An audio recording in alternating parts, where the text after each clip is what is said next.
Ladies and gentlemen, welcome back to the GothamChess Slow Run. In this series, I started on an authorized account on chess.com at 400 elo, and I am moving up the rating ladder, explaining every step of the process to all of you. And we've recently crossed 1100. We are now firmly in the intermediate level territory. We've been applying good opening principles throughout, and for the next 500 or so points, you will really see the level of game elevate to something that maybe all of you dream to be one day. There will still be a level of unpredictability. There will be a level of inconsistency. People will still be doing some absurd stuff with their queens or making one-move blunders or other crazy things during these games. But I will keep educating, and I will keep showing you how to win, how to navigate these positions, and so on and so forth.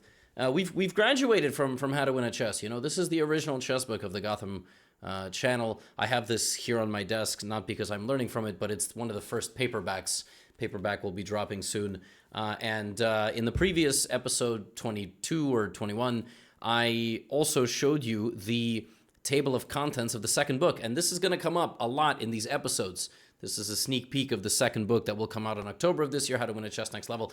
We're going to talk about all of this, how to make a plan, how to use your pawns, your pieces, attacking, defending. You're going to see all of this come up really for the next, I don't know, like 20 episodes up until we get to like 1800. So without further ado, let us go and climb to 1200. I have jumped in. First opponent, so far the highest rated in the series. This is a strong 1100. I've been playing a lot of different openings. I've played Caro-Kann, I've played Scandinavian. I will play a Sicilian defense right now, e4, c5. It's one of the best openings that exists at all levels. E4, c5 fights for the corresponding central square. Also, we are working on a spreadsheet where I will show, all of the openings that I have played throughout the series. Sicilian fights against pawn to e4 in a combative manner against the center, not letting white get two pawns there. And then generally the knight goes behind the pawn. Wow, my opponent actually plays a very interesting variation, knight c3, bishop to b5, which I have played myself with the white pieces. There are many setups here. Already I will teach you a little bit about the Sicilian afterward, but this is called a closed Sicilian. In the open Sicilian, white plays knight to f3 followed by pawn to d4 quite quickly. I'm going to put my bishop over here on g7. This is called the Dragon Sicilian, but now it's called whatever this is. Bishop takes c6. I can take both ways. They are both reasonable. D takes, opens up my bishop, and opens up the queen for the center. In general, taking toward the center is also okay. And my idea is simply going to be to put another a pawn in the middle. You can play bishop g7 here, or you can immediately play the move d5. So now I just occupy a little bit more of the center, but the one drop, ooh, that's not a good move. That just helped me undouble two of my pawns. Now and I was just about to actually mention this, that my opponent trading with me early on to damage my pawn structure, double my pawns, was actually quite a reasonable thing, but this is not particularly reasonable. Okay, we have multiple options here. Obviously, we are under threat. I wanted to go bishop to g7. I kind of also want to go knight to f6. A lot of people here would kind of absent-mindedly throw the knight out. What I don't like about that position is that maybe the bishop can come attack my knight on g5. It's not particularly pleasant. But I think this is still a very natural move. Let's see if my opponent does in fact do that. And then this is what chess is really about. It's about coming up with these types of moves. Now, e6 would be lovely, but I would hang my knight. So I need to defend this pawn probably with my bishop, as pushing it just loses a rook, right? That's tactical awareness. Bishop to e6 is reasonable, but come on, bishop to b7 is a very natural move, lining up the bishop against the queen. I am not threatening to go d4 because the bishop is not protected. But I just need two more moves to castle. We've not had a position like this at all throughout the slow run, so it is in fact important to see how we can navigate a wild and strange position that we have not yet had. Now, my opponent, I think, might castle. That would make a lot of sense. Knight to e2 would also make some sense, but castling here, yeah, knight e2 is a little bit too slow. Castling is a very natural move, yeah, maybe. Okay, now I'm going to castle. Now, will my opponent play knight to f4? It's a very interesting question. Okay, they have not played knight to f4. I'm still going to let them play knight to f4 because I cannot actually move this pawn. It looks like I can, But knight f4 would just win a pawn. It actually would just straight up win my d5 pawn. I don't have a way to protect it. Why have I allowed this? Just to show you how to fight back. Okay, and there it is. Very, very decent move, actually, played by my opponent. Quite annoying, if I'm being 100% honest. So now you have multiple options. You could play d4, right? And then you could lose your bishop. You could take this, and then you would just be a pawn down. Sometimes it can be difficult. Like, how do you go through the lesser of a certain evil? You know, like, how do you navigate a position where it looks like you're simply going to lose material? There are many decent-looking options here. You can counterattack the b2 pawn. That is probably what I'm going to ultimately go for, just out of practicality. You also have to realize that when the knight actually takes the pawn, one of them, the pin becomes live. And so for that moment, it can be quite difficult to defend the position.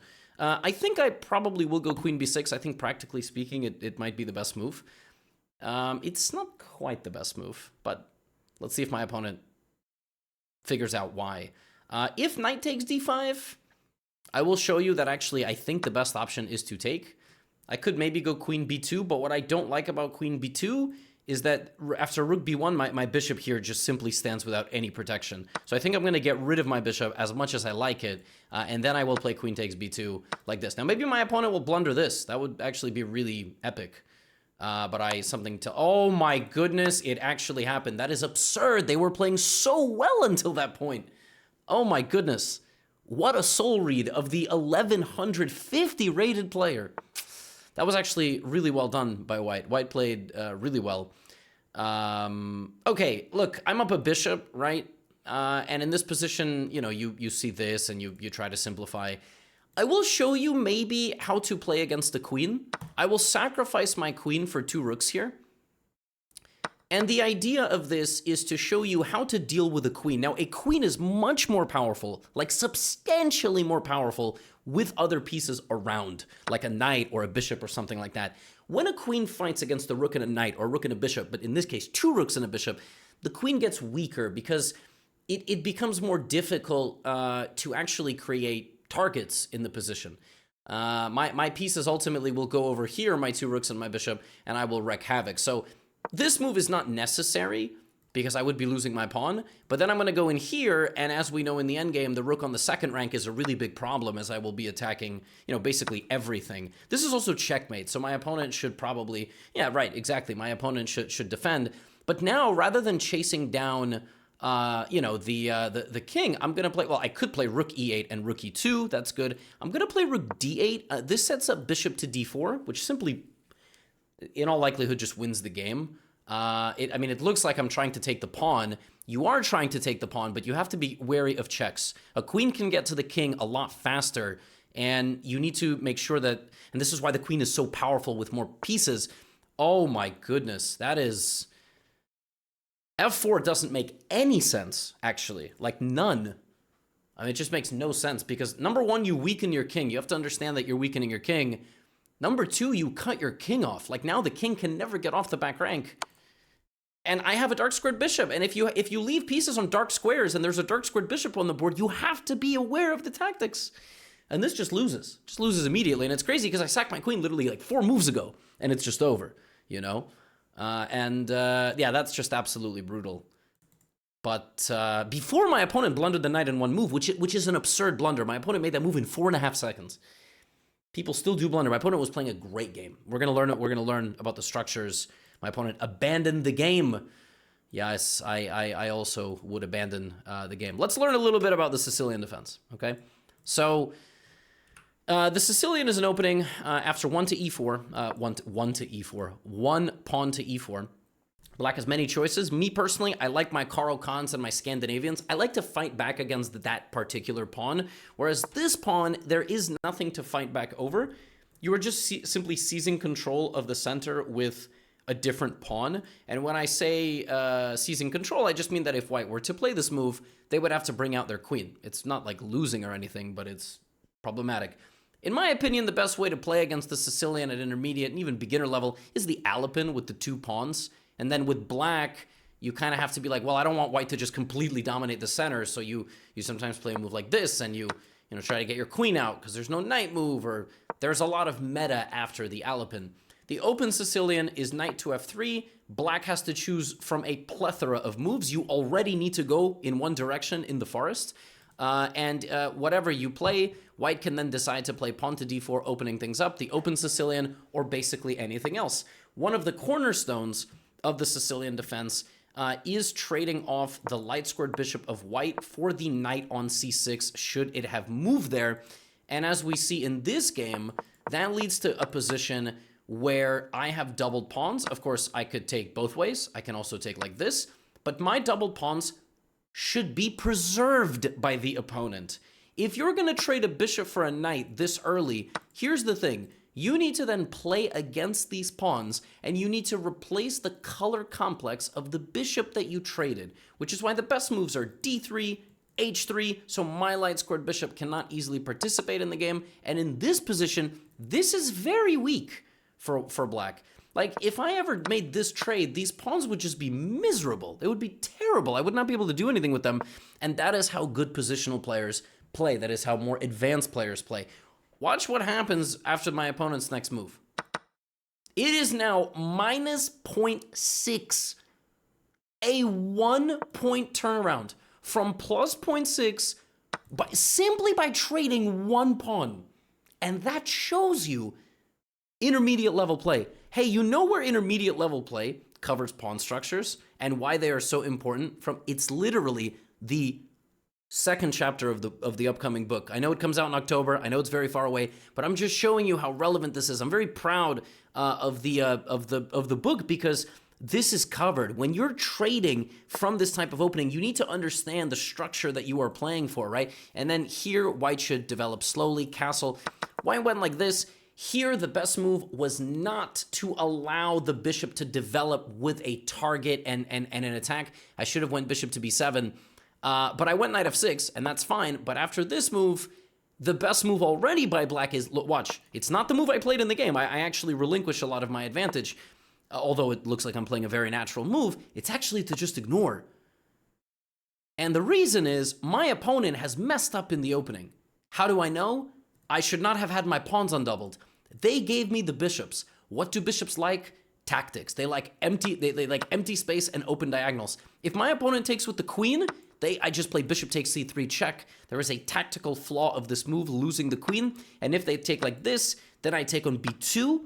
The rook hangs, and if something like rook b1, I have to be a little careful because there's tactics on my rook. So the position is very dicey. It is a little complicated, but the computer just finds bishop to b7 with this pin, and it's all good. But this goes to show you why it's a lot cleaner to just play this move and not give the opponent a developing move with a tempo. And 1100 would never, ever come to this conclusion on their own. Like, knight f6 is bad because it's not a flexible move. It allows bishop to g5. If bishop g5 now, well, that move does nothing. I mean, I don't even have to acknowledge it. I just go queen b6. I start my own attack.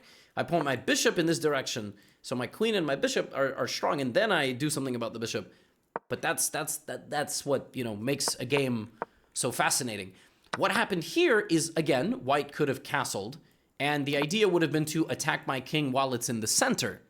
And so had I gone bishop to g7, after check, I have to move my king, and now I can't actually castle. Computer still thinks black is better, but practically speaking, I'm not so sure. And after knight e2, I, at this point, needed to see, like, wait a minute, d5 is a very weak pawn. And it shows you the problem of the opening that I played. I went here, we castled, and after knight to f4, I'm not doing particularly great. Now, what's amazing about this position is black is almost like winning. It's like minus 1.8. Not after this move, which was a natural move. After the cool, calm, and collected rook to b8. Rook b8 is not findable in this position as an 1100 rated player. It's just not findable. Rook b8 is crazy. The idea of rook b8 is simple. If you take on d5, I take with the bishop like this. Sorry, if you take on d5 like this, oh goodness me, it's actually even more incredible. It's the fact that the bishop is not protected in the original position, and now it's protected, and I play a move like f5, and you're in an eternal pin. You are pinned, and I'm gonna take the knight, and then take your knight, and you just can't do anything. That's the idea behind rook b8. I thought the idea of rook to b8 was something like this, taking on b2. No, the idea of rook to b8 is to threaten the move pawn to d4 and all this. And if there's a capture, you just remove the defender of the knight. Rook b8's not findable. If you're playing at 1100 and your opponent plays rook b8, I think you should report them. I didn't even see rook b8. I thought of doing this a different way. I thought of queen d6.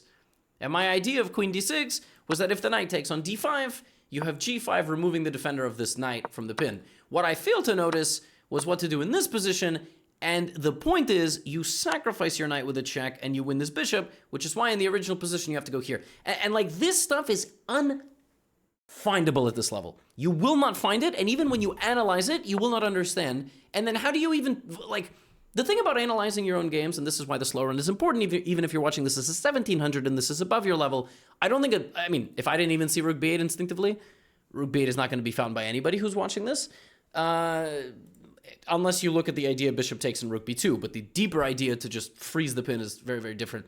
The thing I want to say is when you analyze your own games, you need to, it's really hard to analyze your own games. That's the truth. You should do it with somebody stronger than you, like a coach or a trusted friend. Like a 2000 should help a 1500 or a 1200 analyze their games. You need to come out with general wisdom, but then you need a way to replicate that wisdom.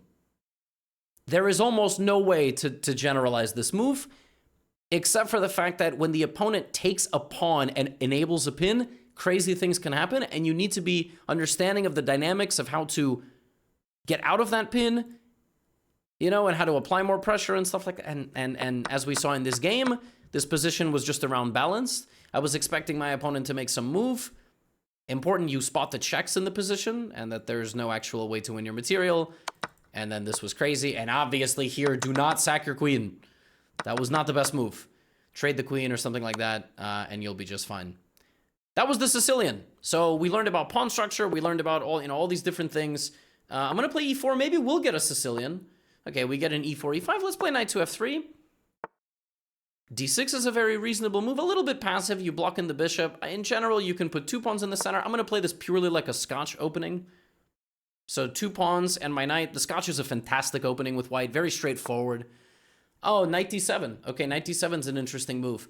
Knight d7 might be trying to play the black lion. So look, we can do a couple of things. We can just, put the bishop actively on c4. We're not taking. There's no need to take. We can just develop. We can take. Now, if knight to f6, I think this is possible. Knight g5, bishop f7. It's kind of fried liver-esque. Unless I'm falling into a trap, I think I'm straight up just already almost winning. This is like a fried liver, except... Okay, pawn to d5 makes sense. I'm probably just going to take it with the pawn. No reason not to take it. Now I just want a pawn. Now, if my opponent plays knight to b6, attacking my bishop, probably I give a check. I can also just put the bishop back. Okay, the idea there was clearly to take this, but this is just protected, so I just win a knight. I just won in 6 moves.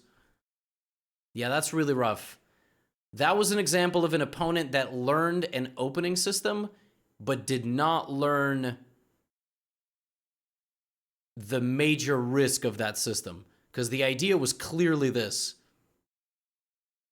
And that just doesn't work because it's protected. You have to, when you go there with your knight, it really should be protected with the bishop. And that's only possible because I went here. Now I am just threatening to completely win the game. And I'm also just like ready to castle, and black resigns in 7 moves, and that does happen sometimes. Sometimes you have an opening disaster. However, there are good signs to an opening disaster. If you have an opening disaster, it means you probably will not have it again, especially at the 1200 level.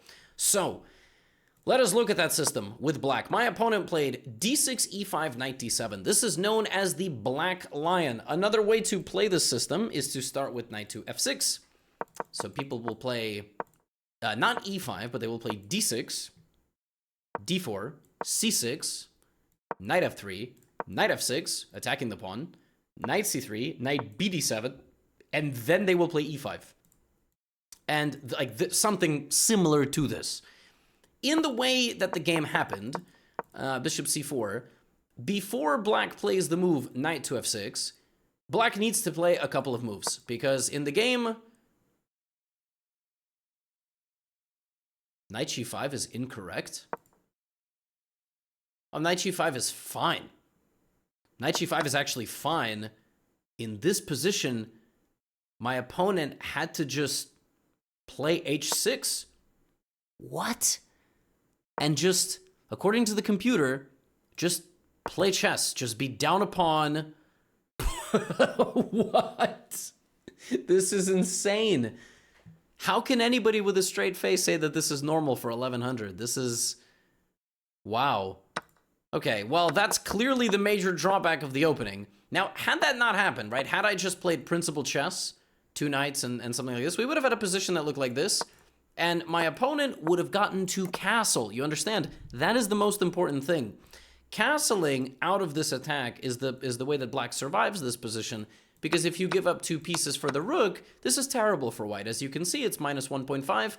Don't give up 2 pieces for the rook.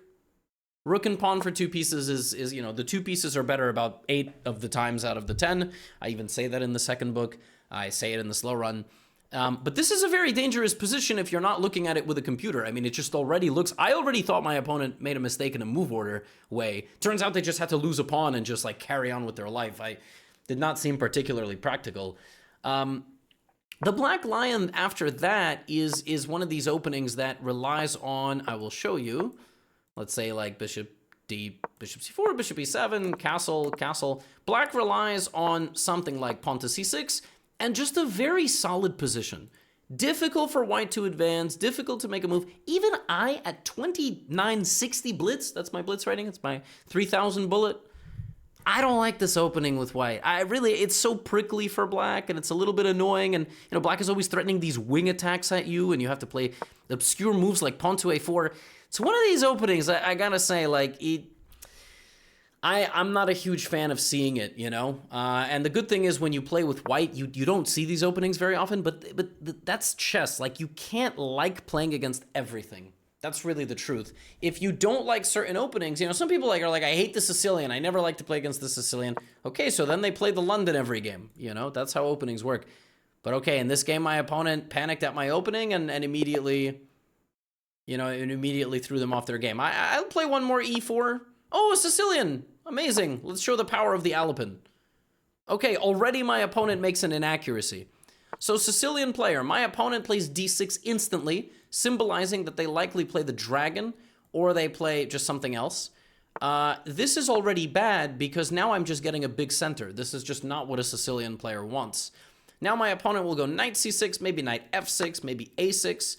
But the thing is now, look, I'm just going to put 2 knights in the center. Like, I can just play with my knight. There's no need to rush. d5 is a reasonable move. There we already see it. Already, by the way, black is nearly, like, losing in this position, just purely on the move d5. But just in case you're trying to, like, develop your pieces and not, you know, totally freak out and go crazy here, let's just develop.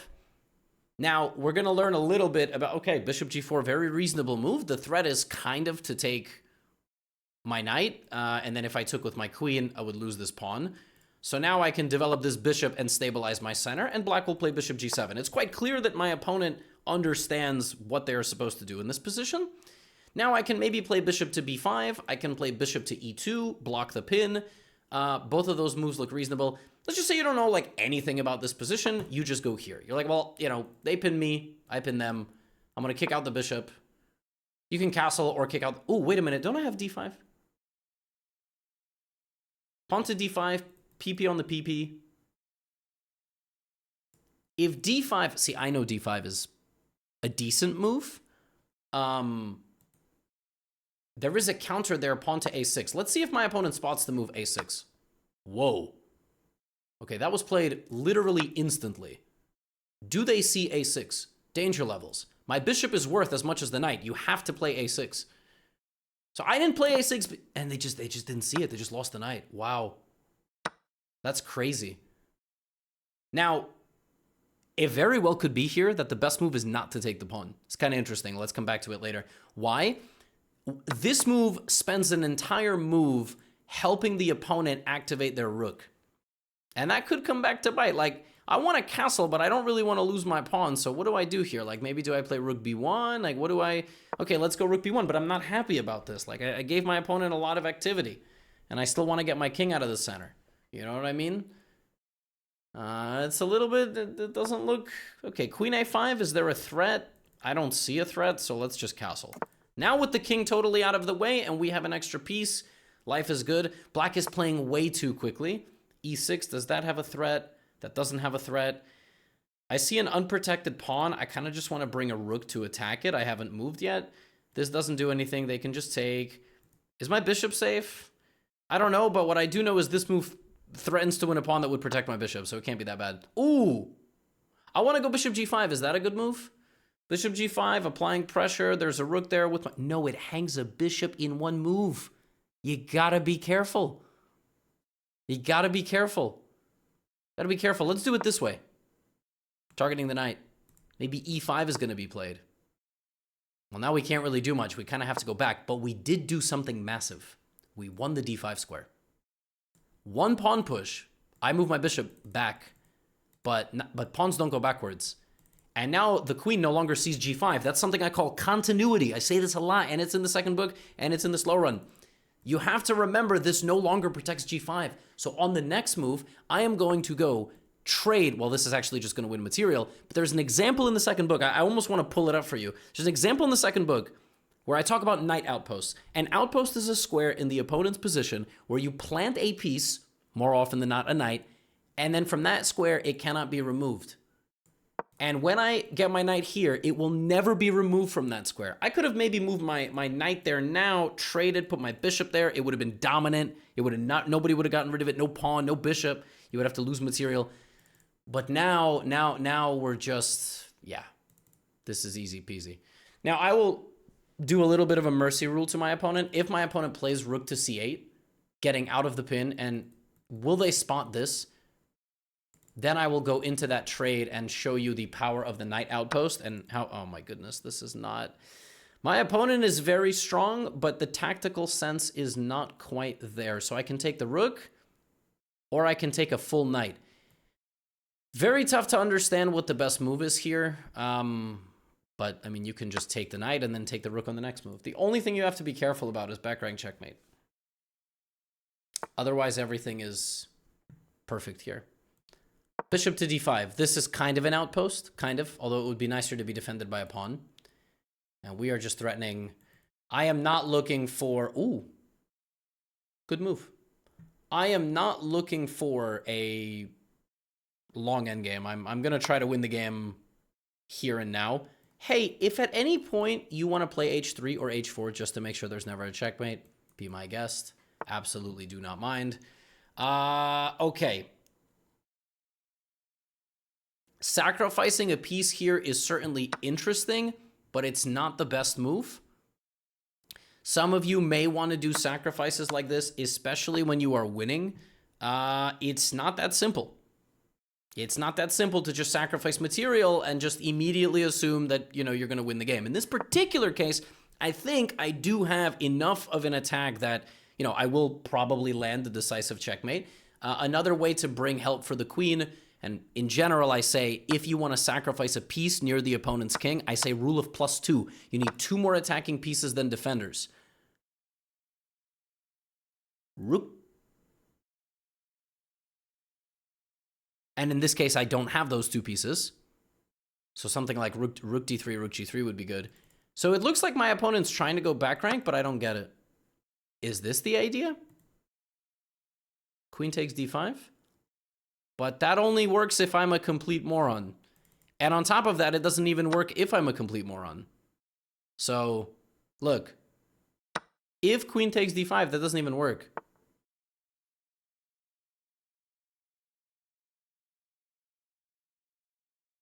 I don't even have to take this. I can just give a check. It's mate on the other side. That's pretty cool. Okay. That was weird. That was a strange conclusion to the game. Now, what are we learning so far? We're learning that having decent openings is very helpful. Like having things that you play against certain things, very helpful. Although I didn't need much opening knowledge. So far, we have learned about pawn structure from openings, doubled pawns, the dynamics between knights and bishop pair.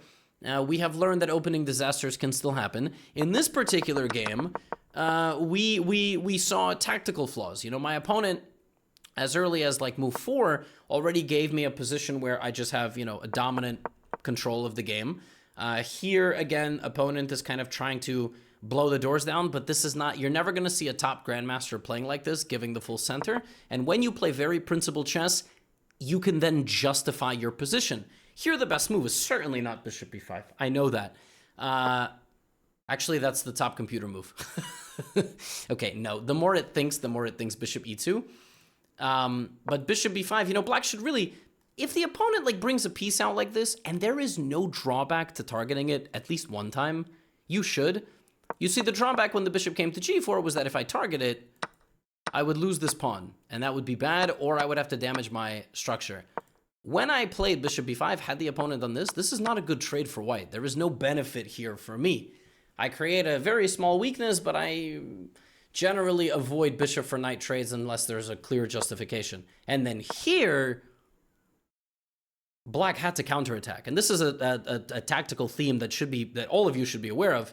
When you are attacked like this, you know, you have to commit to attacking the bishop. Now, if bishop a4, you then have to commit to b5. And white here has to find the right idea. And it's not easy at all to find the right idea here for white. The right idea is not to sacrifice the knight and all this stuff, because then you would lose your bishop. You would be forked with your king in the center of the board. Actually, the right idea there was to take the knight, b takes a4, and simply take with the queen. And look for attacking opportunities like this. But if black castles, I mean, it's game on. This is still a very weird game.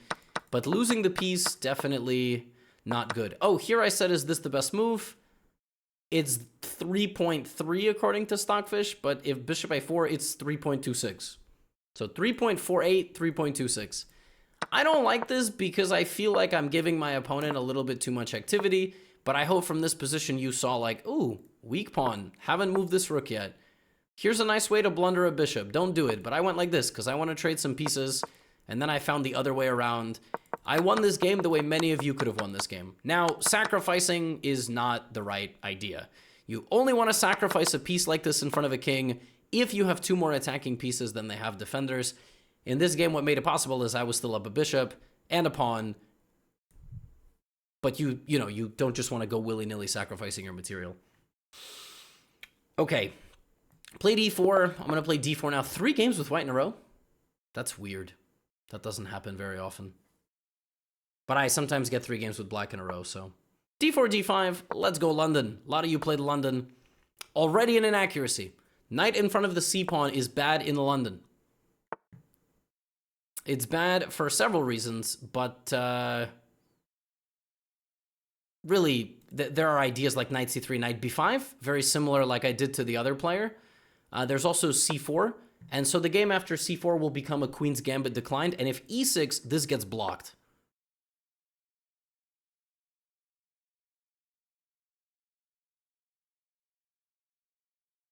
What is that? Have I walked into... Okay. Now, you have to ask yourself a question here. What does black want? Black has only one forcing move. It's very easy to make a mistake here. In fact, I think my opponent is banking on pawn takes d5, which is not that dumb of a move, but black wants bishop to b4 check. And that's a problem because it suddenly becomes very difficult to block my own position. So many people would play knight c3, knight d2, something like that. Part of me wants to play into the position, though. I kind of want to play into, like, what happens if I just blunder everything? Because queen d5 also looks okay. Okay, pawn takes d5, show me. Bishop b4? Is that the idea? Or did my opponent just, like, blunder everything? Right. And now, rather than walking into an attack, what if I just go king e2? Now for black, there is a hanging knight. Now bishop g4 check just runs into a counter fork. And on my next 2 moves, I can attack the knight, attack the bishop, kick them out of the position, and then win the knight on c6. There is just a knight hanging on c6. The deeper tactic is that if I took the knight, and after queen d1, king d1, there was a fork on f2. Ooh, b6. Wow. Looking for bishop a6. Incredible stuff. Wow, bishop a6. And can I run my king to f3 if bishop to f6 is played? Or should I stop doing such ridiculous things? I mean, queen d3 also looks fine. So does queen a4. No, queen a4, there is queen takes pawn. I should not do such things. Part of me really wants to run the king, like, just for the memes. Part of me thinks I'll lose the game if I do that. So maybe... and the only reason I'm not taking is because bishop a6. f3 is a nice way to lose. A little bit of a dangerous position here, I have to say. Wow. I have a newfound respect for whatever on earth I'm playing against right now. This is very scary. Knight c3 doesn't work. I can voluntarily try to go for some sort of king run. Queen d3 looks reasonable, but there might be bishop f5 and knight c5 ideas. Okay. I think I'm just going to keep it very simple here. Wait a second. It's not simple at all. It just dawned on me that after bishop to a6 and bishop takes f1, I might lose my pawn in the center of the board. Oof. Okay. We are, in fact,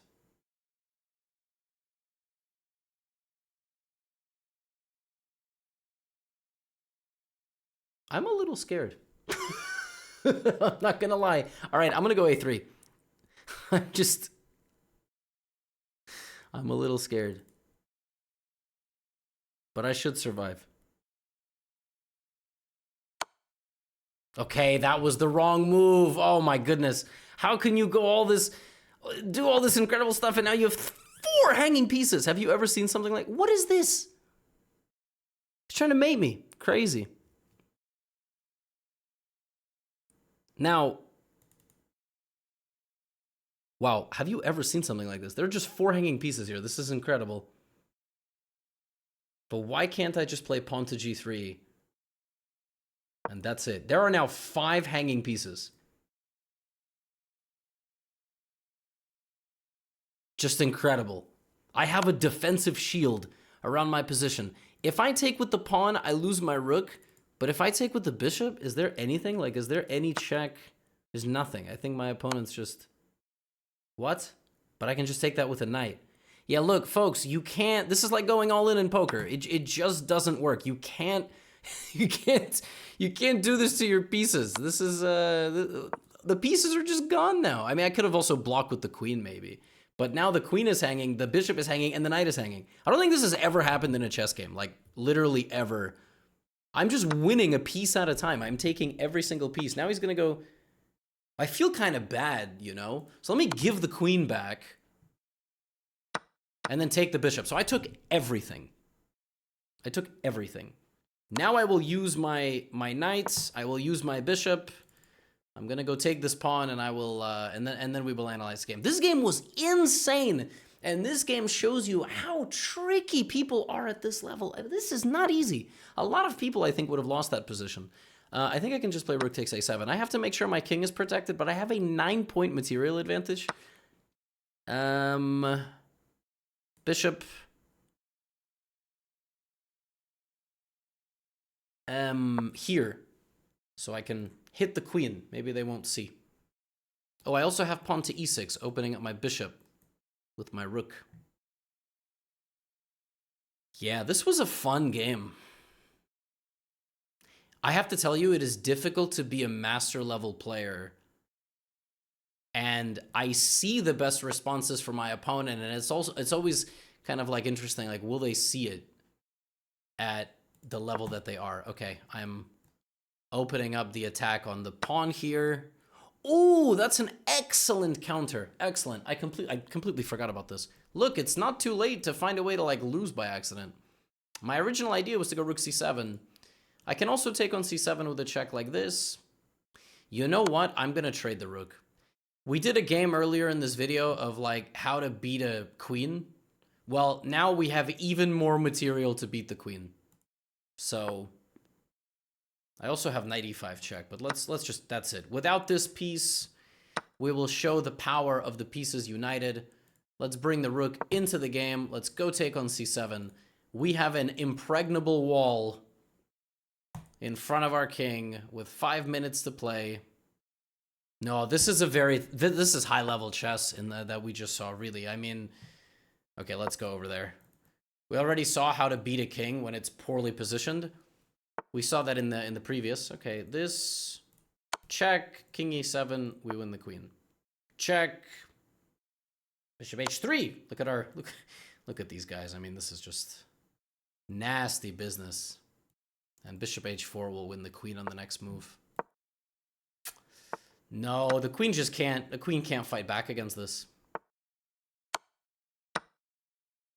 Okay, and the fastest way to win this position is them resigning. And also you winning the pawns and then promoting to a queen.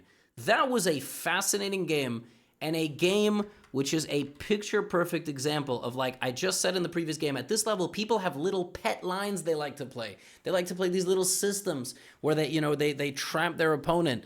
And that was quite clear that that is what my opponent likes to do, sacrifice a pawn and go for the king. And I have to say, this is really not that dumb. Look at the evaluation. It is really not that bad. I think the best move here to, you know, kind of play it safe is to go knight to f3.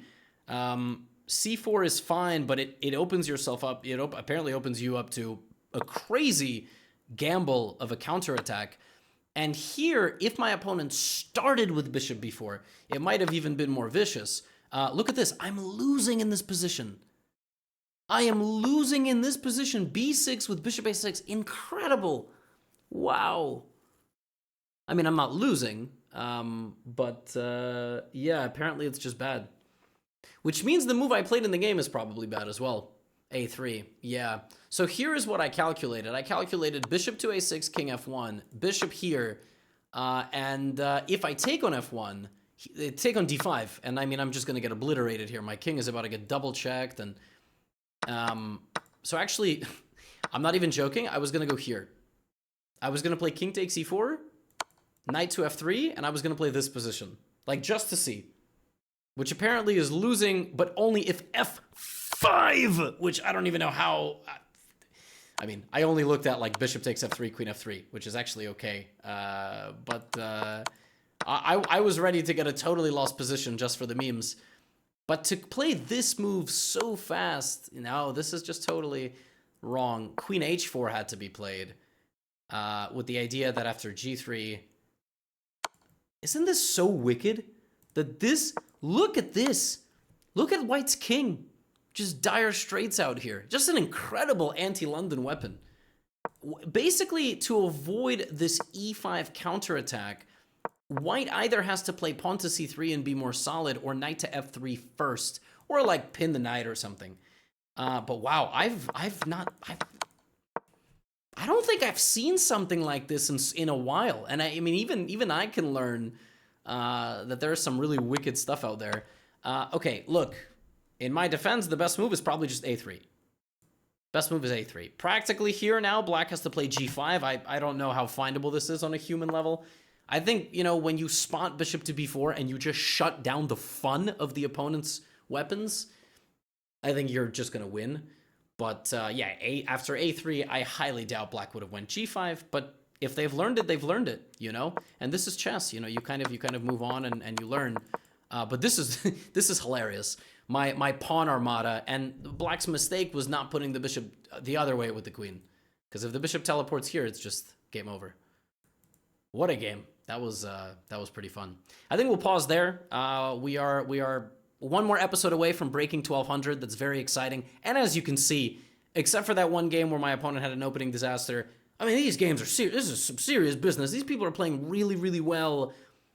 And as long as you just outlast them, they ultimately will make mistakes. I think at 1300, we're going to see a lot more games going to late, middle game, end game, and less people sort of flaming out trying to take your head off. But that was interesting. That was really interesting. That's all I have for you today. We learned about, pawn structures today. We learned defending today, practical defending, dealing with some crazy openings when the opponent, tries to take our head off. In the last Sicilian game, we had different middle game concepts, the dynamics of bishops, knights. We had attacking, we had sacrificing, we had converting winning positions, spotting counterplay for the opponent. So much. And in the next episode, we'll cross 20, not 20. We're going to cross 1200. That's all I have for you today. You know where to find me if you want more bonus content, Chessly, my educational platform, or my book, or anything else. Get out of here.